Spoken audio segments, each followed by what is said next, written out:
वाशिम मतदारसंघामध्ये श्यामचरण कोळे विजयी उमेदवार भारतीय जनता पक्ष यांना 1,22,914 एवढी मते मिळाली, तर त्यांचे प्रतिस्पर्धी सिद्धार्थ अकारामजी देवडे उबाठा यांना 1,03,040 मते मिळाली आणि कारंजा विधानसभा मतदारसंघात श्रीमती सईताई प्रकाश डहाके भारतीय जनता पक्ष विजयी उमेदवार यांना 85,005 एवढी मते मिळाली व त्या विजयी झाल्या. त्यांचे प्रतिस्पर्धी ॲडव्होकेट न्यायक राजेंद्र पाटणे राष्ट्रवादी काँग्रेस शरद पवार गट यांना 49,932 एवढी मते मिळाली.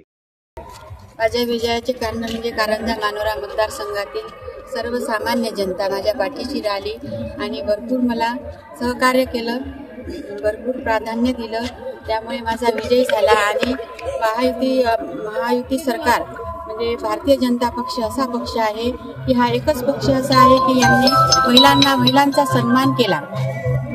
महिलांना योजना लाडकी योजना आहे आणि त्या लाडक्या योजनेमुळे सगळ्या बहिणींनी मला भरघोस मतांनी विजयी केले. हाच माझ्या विजयाचा यश. रिसोड मतदारसंघात अमित सुभाषराव जनक काँग्रेस विजयी उमेदवार यांना 76,809 एवढे, तर त्यांचे प्रतिस्पर्धी अनंतराव विठ्ठलराव देशमुख अपक्ष यांना 70,673 मते मिळाली.